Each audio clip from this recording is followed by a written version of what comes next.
what everyone wanted to have happen was to actually just to build the world that they could kind of control and predict. But I think the world got broken in 2020. Leaders are people who are willing to solve problems you haven't seen, to go into uncertain times and uncertain places. And why is it that organizations that operate with this model are going to be dead in the water? It's because the world's not going back.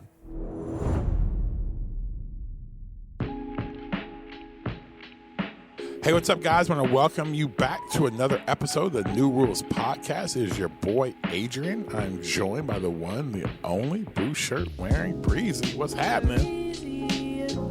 You good? How's it going? I'm doing well. I am doing well. Just kind of keeping it moving. A lot of stuff going on, a lot of travel going on, but it's a good season. Kids are out of school, so that's always a lot of travel going on, so it's a good thing. You just did something really cool. I did. Can you tell us about it? Yeah, I did. We actually just hosted a Black Leadership Summit here. And what it was for is that, as you guys know, one of the spaces I'm in is in the church space. And one of the things that we do is I have a church here that's a very multi-ethnic church. It is very much so. If you walk into our church, it is, again, right now, I can't remember what the demographics, maybe like 60-40, something to that effect of black to white. And it used to be the opposite, by the way. It used to be complete opposite. I know it's like kind of completely like flipped. It used to be like 65 white, 35% black and stuff like that. But man, what's been really cool is that just in that real call to build multi-ethnic churches and spaces is really, really important. For me. And so what we did is that me and a friend of mine, Chris Johnson, hosted one for Black church leaders who are in the multi-ethnic space. So the small gathering that we had, and just they came to Tallahassee, and man, we just hosted them. We talked on leadership. We talked on emotionality, talked on the fortitude, things you need. And man, just gave space, and it was just a phenomenal event. Our team put it on. They did such a great job. And so, man, I was elated with it. I think everybody who came there they enjoyed it. We just said, hey, come here, just get here. We'll take care of everything else. And an event is good when people are saying, man, I'm not coming unless you charge me, because they know what we put into it. Mm-hmm. But that was our way just to give, because of just the real passion we have to see, Black leaders lead in multi-ethnic spaces and to be healthy in doing that. So it was really awesome. What do you think makes us so good at pulling off events? Because we have pretty high level events pretty much regardless of who is leading it. Yep. So what about our culture do you think creates that? Yeah, so for those listening, we have a few different things under the umbrella of really what I like to call the New Rules Collective. We have New Rules Agency, which is our consulting firm. We have Engage Church, and then we have Equal Shot. And so all three of these things are, they're all separate, all different entities under different boards, all that. But we have different leadership teams, and I think it's something that's been embedded in the culture. It is something that our team will tell you that I really care a ton about. Somebody who's ADD, it's like, I'll forget all types of stuff, but details that matter, that make culture great, I notice them. And so it's just something I hold the line on a lot. And I think that. It's like, man, we want to pay attention to detail. And I think now it is such in our culture that everyone just does it. With this event, a lot of the things that went around it, I had no idea, when before I knew everything. And so I think some of it was like from the beginning, I was very intentional about it. Mm-hmm. Now, I think it's in our culture. And now my job is just when I see it to highlight it and to keep pushing and to keep staying in bounds, keep us in bounds of doing that. So, and I think it's people like yourself. I think it's, people like Cody and Suze, and this is Lavana, who's on our team. It's her first event she really ran, and she just killed it. But I think everyone got around and wanted her to be successful too. And so she took a big, heavy lift to do it, but everyone was like, we're going to make sure that she's successful doing it too. So I think it's the team approach, and I think it's just a standard. And so I think as a leader, your responsibility as a leader is to keep culture. I don't believe leaders can outsource. They can't outsource the keeping of culture. I think you can have people come in and help you develop that. But I think at some point, a leader has to be the one to be the gatekeeper of culture. It may not, sometimes, let me say this, a senior leader. Not saying it has to be the CEO, but in your executive position, you got to have somebody who's a gatekeeper of culture, because I believe culture is oxygen. It's how you survive. And I think that that's one of the things I will delegate a lot. I won't delegate the keeping of culture. What was your favorite part about the event? Honestly, my favorite part is I didn't have to explain myself. It's my favorite part. I think that many times as a Black leader who works in a lot of more predominantly white spaces, you have to explain yourself. People at times don't get, I have to think about the jokes I may tell, references I give, and that doesn't mean I'm not authentically me, but I have to do that. But in that space, so if I'm talking and I mentioned I was, giving an opening thing, and I started talking about the movie. I started about the movie Above the Rim. And it wasn't like, Above the Rim was a movie in the 1990s. Tupac Shakur is in this movie. But it was none of that. Everybody in the room was like, yeah. You know what I'm saying? And that right there, I can't tell you the level of everybody who came, what they said about that. They were like, yeah, man, I could just be me. It's one of the first times for them, even because especially in a church space and more of and a lot of us work and a lot of us are building multi-ethnic churches, and we've been impacted and again, in good ways and sometimes negative ways by more of a white evangelical world. And so in that world, sometimes you are always not even realizing how much you make yourself less than.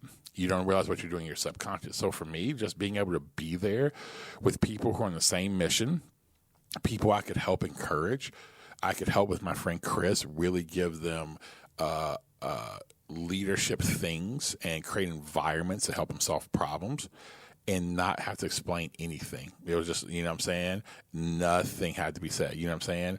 And it's the whole thing, what's not said is heard. And so they heard everything. And so for me, it was just such an incredible environment. And I was super thankful for it. It really was one of the best. It was one of the best events that I've been a part of, that I've helped lead, that made the most impact on me. And so I was just super thankful. And it was Chris's idea.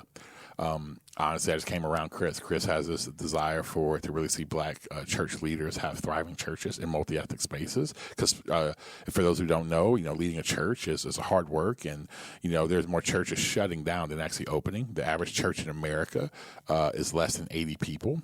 A church sustainability uses around 200 to get a church sustainable.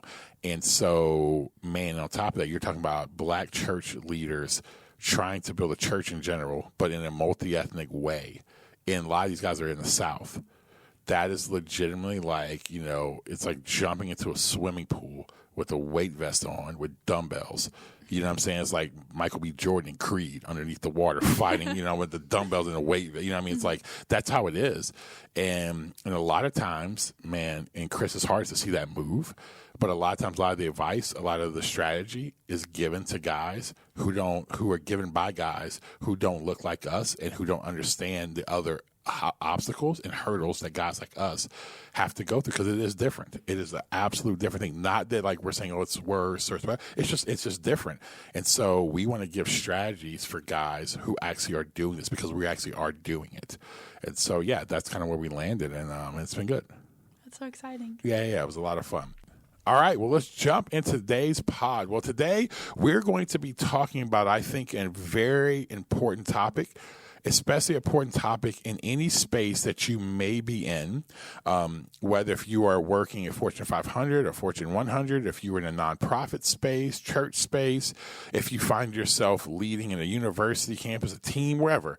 that what I believe is facing us today and what's needed in the world, as you've heard us say, we live in a gray zone. We live in a world where the rules have changed. COVID, meaning 2020, just that whole year and the last couple of years, the whole world's been disrupted. Every sector, every industry, geopolitics, everything. And so in that, we left in what Mark Sayers calls a gray zone. And so in that, we are facing an epidemic. Because before, the world was set with what I like to call managers, but now we're going to talk today about the difference in what's needed, managers versus leaders. Okay, so to start us off, can you tell us a little bit of how you define management versus how you define leadership? I define management as someone who takes care of an already established system. An already established system, already established organization, and their job is to tend it and to take care of it. They're not going to break it. They may even enhance it a little bit, but their main thing is to make sure the system works. I believe a leader is someone who comes up with, I define leadership as, in some spaces as a leader, someone who's carrying weight toward a mission. Like anybody, so I think anybody can be a leader.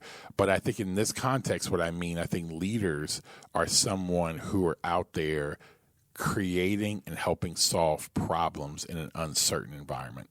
So can you give a little bit more backdrop on why you think that the world still tends to lead towards management?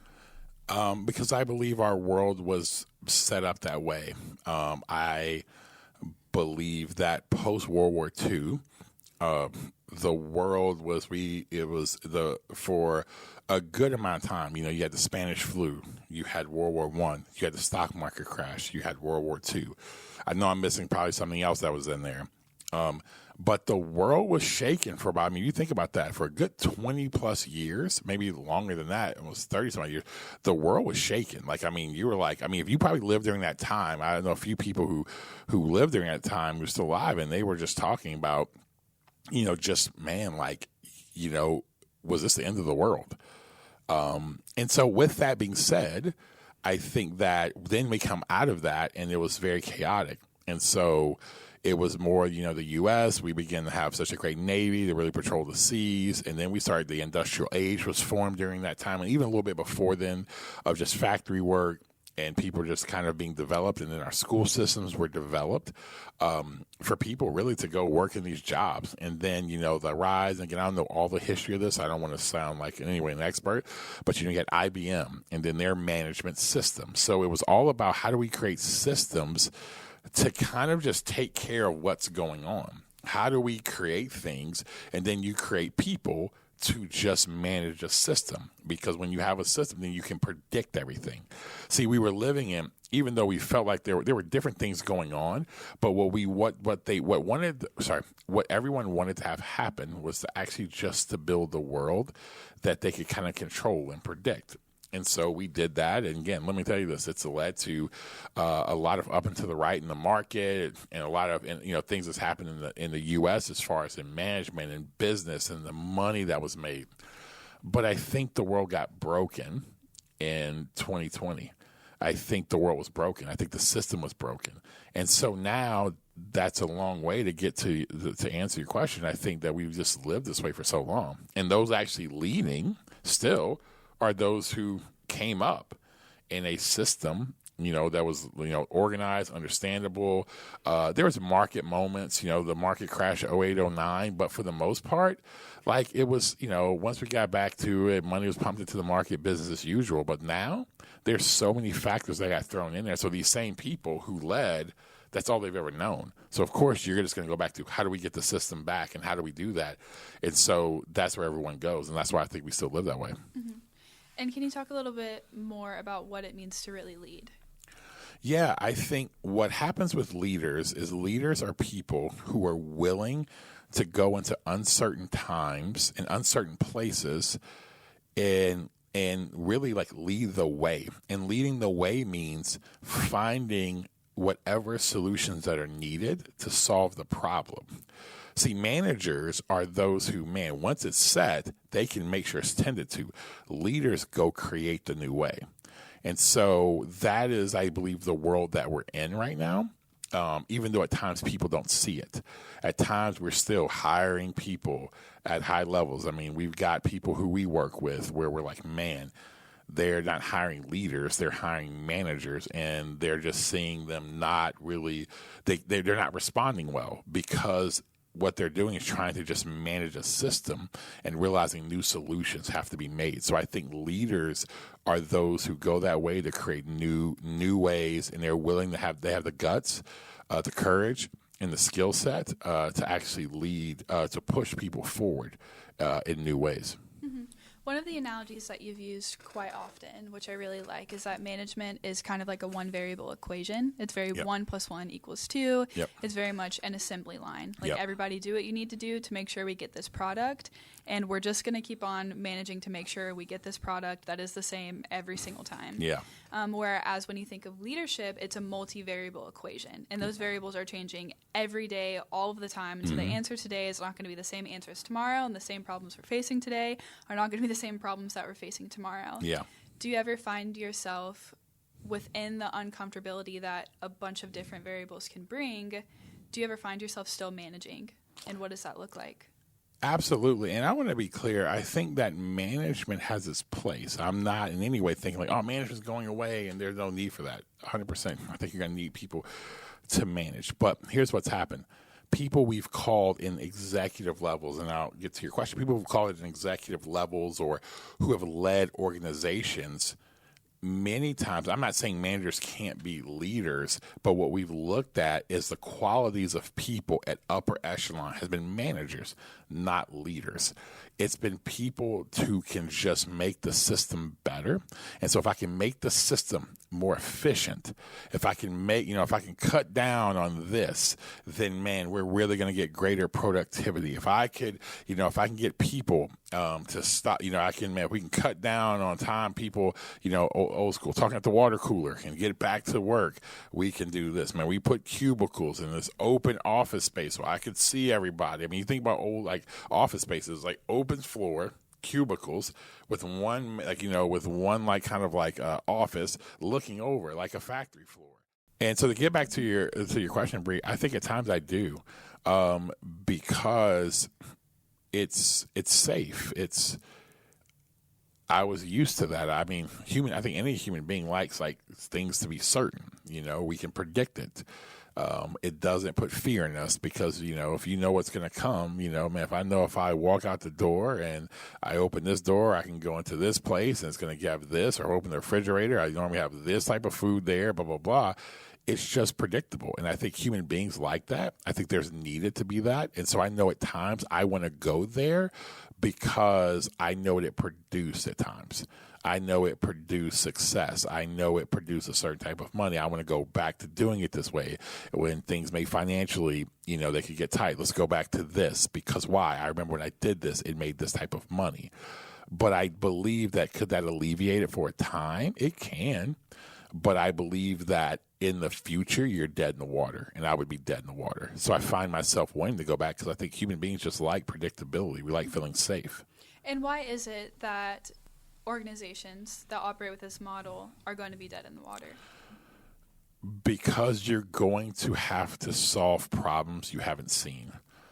And what I mean by that is that the market and I think people and I think politics, I think everything has changed. If we really look at the world in the last 3 years, since 2020, remote work. There are people who are doing remote work. Now, it's you got some level of remote work pretty much. A lot of places there's levels of remote. You got people coming back and whatever, but that's just something remote work. You now start talking about the fact of how heightened nobody talked about, every now you have that one person talk about politics or social stuff in the office, but that was the one crazy person or the one person people would ostracize or a couple people. Now Everyone's talking about that. You have the fact that people are of this great reconsideration, as we like to call it, where people are reconsidering, like, man, no, like they're demanding at their workspace that it be a workspace that actually helps, that it's meaningful in what they're doing, that it's a workspace where people are making decisions before where they're like, no, you work 50, 60 hours because this. Some people are saying, no, I'm only going to work 40 hours. That's what I'm paid to do, and I'm only going to work 40 hours, and you're going to get 40 hours worth of work, and they don't really want to move up in the company. They're totally fine with that. That is like a foreign thing. And then you start talking about, man, the potential of where the market could go.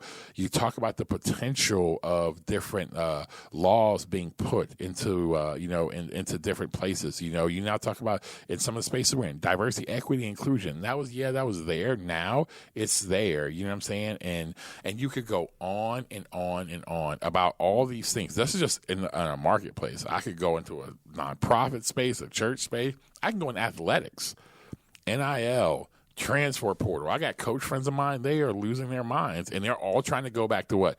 A system that they used to do prior to COVID, prior to NIL transfer portal. And they are just, and those who are still trying to go back to it are going to be, then they're going to be dead in the water. Here's why. It's because the world's not going back. The world's not going back. I mean, it's like this. It's, man, listen, when I've lived through a lot of, so being older, man, I've lived through a lot, Bree, of transforming of like music, technology. Like I remember, I mean, legit, my parents had an 8-track in the whip, right? My parents had an 8-track in the whip. Then, man, records. Then from records to tapes. From tapes then I got CDs, and we got the Walkman. I mean, the Discman running around, man. You bump that thing the wrong way trying to work out, man, skipping songs on the Discman. You go from the Discman to then, dude, we got the iPod.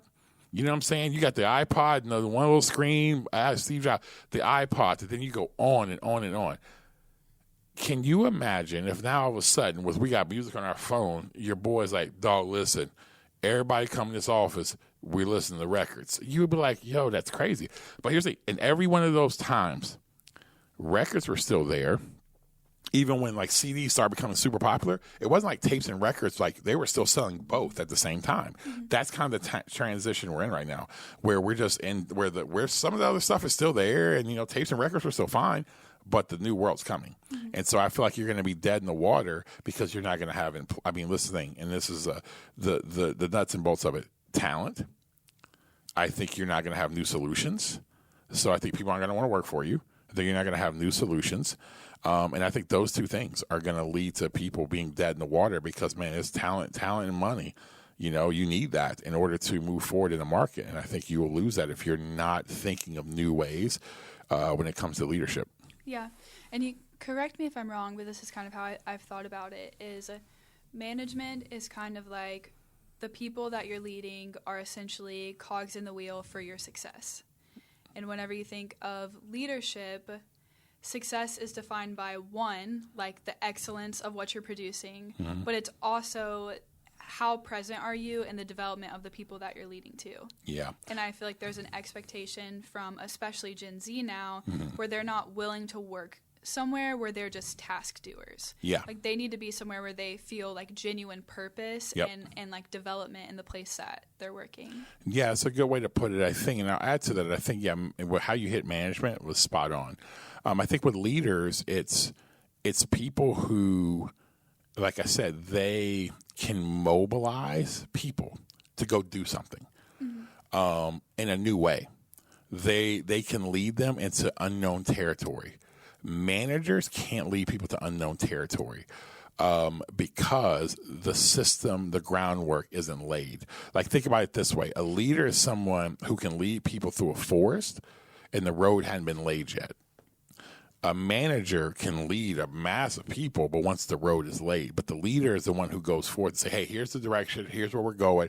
Blah, blah, blah, blah. We can read this. Man, we need to pull this here. Hey, we need to build this road out here. And then, okay, we need to build the road. Great. And then the manager can get the people together to actually help build that road out to get it going to where it's going. But the leader is going to be the one in the forefront to get everyone inspired to actually go and to actually to accomplish something they've not seen or go to a new place that they've not seen. I think Steve Jobs is a great example of someone who did a great job in that part of leadership. When people, now again, I'm not talking about Steve. Steve had a psycho side of him, but I am trying to tell you, like, for him to mobilize people to believe that, man, we can put all music into like a small device.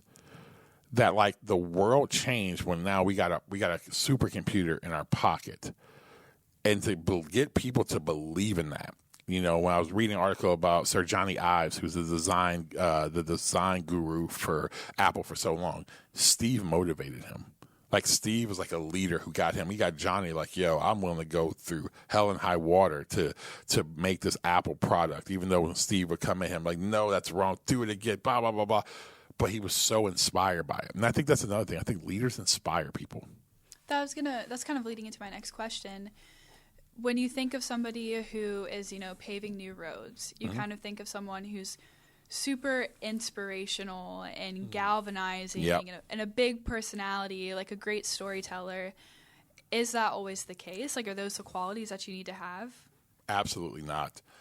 I think that especially now, I think inspirational leaders are authentic leaders. And what I mean is that it's people who lead, they know their skill set and gifts and lead out of that. I've seen some of the most impactful, inspirational, moving leaders who are not the most inspirational people in the world. I have a friend named Steve Merle. Steve is a pastor.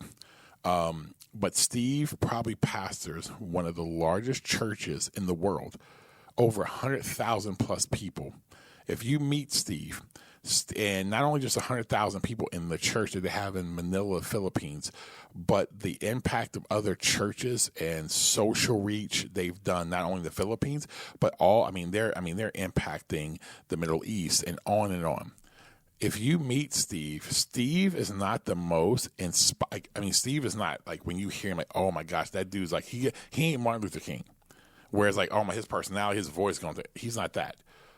But what he is such a tactical strategist that his strategy and his consistency is what inspires. I think that's what we're talking about. Inspiration is something that taps something deep within to make you move. I remember, there's times you probably have somebody. It's not just the people. I think that can be somebody with a big voice, vocally can inspire you, and you're like, yes, I'm ready to go charge. You know what I'm saying? But I don't think that's really it. I think it's people who know who they are, and they lead out of that, and they have the guts to keep leading in the uncertain times. I think those are those who are inspirational. Mm-hmm. So to kind of push the inspiration, something that you have to do is really tap into people's souls. Mm-hmm. Like, that's what really gets everybody moving. Yep. And so what are ways that you've seen people do that who maybe don't have the natural charisma? I think they're aware. I think they know. When you are aware of what drives you, we always say it this way: become an expert of self. Because what we tend to do is try to be expert of everybody else. So it's like, as a leader, okay, man, what's going to really drive them? All right, so if I'm sitting there with Bree, okay, what's really going to inspire Bree? Versus, which that's nothing wrong with that. But I actually think, but if you don't have any idea what inspires you, what gets you going? Why are you inspired by this thing you're going after? Why are you spending your time? Because here's the thing. Like you said earlier, Gen Z, they're just not going to be task workers because, okay, well, here's my job. I just have to go do it. And then I know boomers like, well, wait till the market crashes. When the market crashes, you're going to be thankful you have a job. No, they won't, because here's why. There's freaking the internet. You know what I'm saying? Them jokers will be influencers or not even be influencers. They'll sell products online. I mean, they'll find, Gen Z will find a way. They have the ability to have multiple jobs and all these things. Because in some ways that's under the assumption that Gen Z doesn't understand the concept of the practicalities of life. That's it. Bree, like, Gen Z understands you need to make money. Like, they're not just like, oh, I want to have fun all the time. And a lot of people who are in Gen Z that you talk to do have like a pretty major driver in them. That's like, yes. I do want to be successful. They just define success differently. That's it. And that's a great point.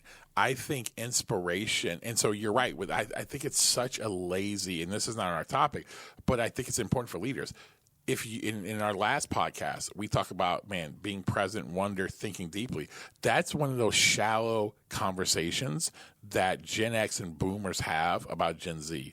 Yes, are there some who have no idea of like what it takes? Yes. Were there Gen X people and boomers who didn't have the concept of that? Yes, there was. So they understand what it takes. The difference is this, and you got to remember, Gen Z, more than millennials, more than Gen X, Gen Z saw their parents lose half their wealth during the fall in 08, 09. So they've lived through some stuff. But I think that's the lazy thought. You just say, oh, yeah, they don't do this, versus being like, no, they just don't. They're just not going to work for you and do stuff for you just because. And they're talented enough and they have more access to say, no, I'm going to work somewhere else. So you're going to have to figure a way to inspire to be able to keep them. And here's what I've learned, because we have a lot of Gen Z within our organization who works for us, who, let me tell you this, I am a 44 Gen X black man who has people from all different walks of life, all different minorities, who are willing to do hard work. Like, I have a group of people, and they work their butts off. And again, a big chunk of them are Gen Z. And here's why. I've tapped in. I know me. I lead out of who I am, and it just has tapped in. And I think I would ask you that, because I do think there's a level, and maybe I don't, but I think I do, level of inspiration that happens with what I do. So you tell me why it inspires you. What do I do that actually inspires? Because again, you're Gen Z. I mean, there's a generational gap. So how does that actually happen? The first question being, how do you... real simple, just one about with me personally, how do I inspire? That probably one. And then two, if I do inspire as a leader, then why? What do I say? What do I do? And actually that inspires that. Oh yeah, absolutely. I of course think that you inspire for sure. I think one, like, there's aspects of your persona that can just like get people together. Like, one of your main things is connection. Yep. And so whether it's a big group of people, whether it's with one person, like, you are going to understand how to connect people to one another, and also to connect with people yourself. I think that outside of just what I think you've naturally been gifted with, I think that because you have a deep understanding of who you are, you know how to help other people make those connections as well. Yeah. And that just helps people live more full lives. Like, that's the principle of everything that we talk about. Yeah. And because of that, everyone ends up feeling more connected. Yeah. So it's like, there's room here for you to be you, for me to be me, Grady to be Grady. And because of that, we can all be ourselves, but we can also create something together that gives us all a unique sense of purpose, but also purpose for the group as a whole and what we're trying to accomplish. Yeah. Well, I appreciate you sharing. The reason why I just did this, guys, is because I want you to know, I don't want to sit here and talk about an idea that I don't feel like we actually embody. And so it wasn't for Bree to say it to me and make me feel good about myself, though it does make me feel good about myself. But actually what it was for is just, the show in real time. And I also think something that you said that I think is important for leaders in this new way. Leaders invest, and they are honestly, it's what I read from Parker J. Palmer. Leaders liberate. I believe one of the main responsibilities of a leader, if you're leading people, is to liberate them. And liberating them is helping them discover who they actually are.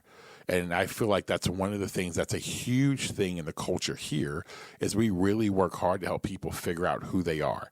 Because if they understand what drives them, and when I say that, not on, and don't let your anxiety get up if you're a boomer or Gen X listening to this, of like, oh, well, that's just, you're just placating to them. They just want to feel like unique snowflakes. No. If you're around here, we know, like, we don't let you, listen, you can't be fake.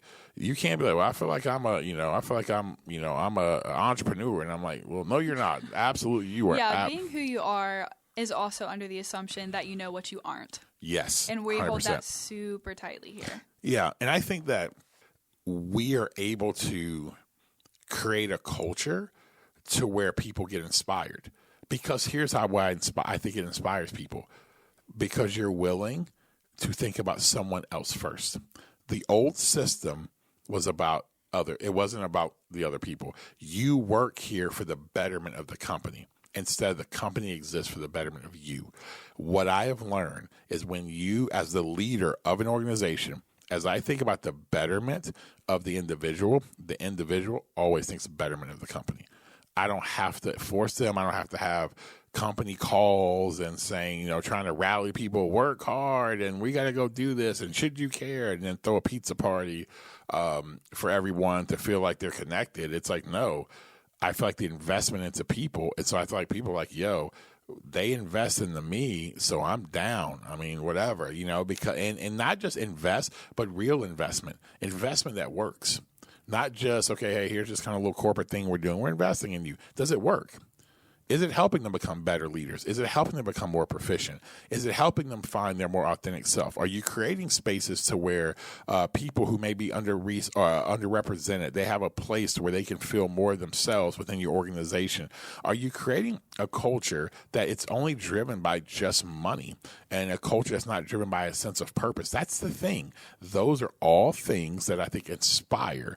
And I think if you can inspire, you can actually lead in this world. You can get people to help move the needle in such a major way.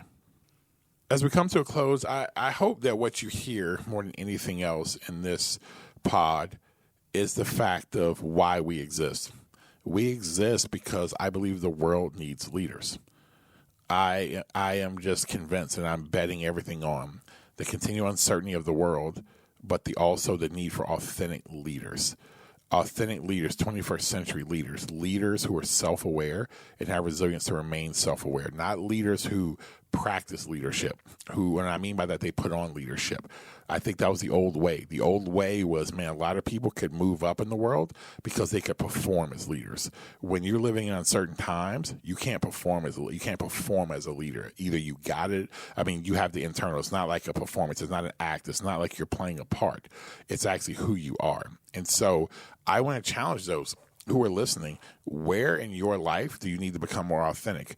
And if you're leading people, when was the last time you actually sat down and have a real plan or a real understanding of the people who directly report to you for their betterment and their development, not only at the workplace, but knowing what's happening to them in their own personal lives, because their personal lives impact them. Let me tell you, a divorce, a sick kid, marital issues, things they're wrestling with their immediate family. Maybe they had to move a family member into their home. That stuff doesn't stay there. That emotion goes to work with it. So you need to be aware of that. And it's just a simple thing. I tell people, being an authentic leader is just being a good, caring human. Think about somebody else. I think today leaders are so freaked out about how much do we have to make? Am I hitting this? Am I doing this? And if they would slow down and actually say, you know what? I'm going to do this little reverse. I'm going to actually think about my major investment is people. I tell people all the time, the most important meetings of my week, outside of the time I'm hanging out with my wife and my kids, my most important meetings of my week are with you, Bree, with Cody, with JT. 3 people leading 3 organizations we have underneath the umbrella of what we do. Because why? Because it's really about, we go some tactical stuff, but then a lot of our time we're spent is on leadership development and helping you. Why? It's because if the investment's there, I know the rest of the stuff will take care of itself. So that's why I don't have to do all this front-facing stuff. Our businesses are growing, and it's really because it's just the investment in people. People are the thing. People produce great work. If you take care of people, people will take care of you. And so I think that's an important principle. So I want to challenge you out there. If you're listening, you're leading, are you taking care of people? Are you making people better? And if you do, you'll keep writing new rules. You'll be a 21st century leader, and you'll be the answer to what the world needs right now. Until next time, keep writing new rules.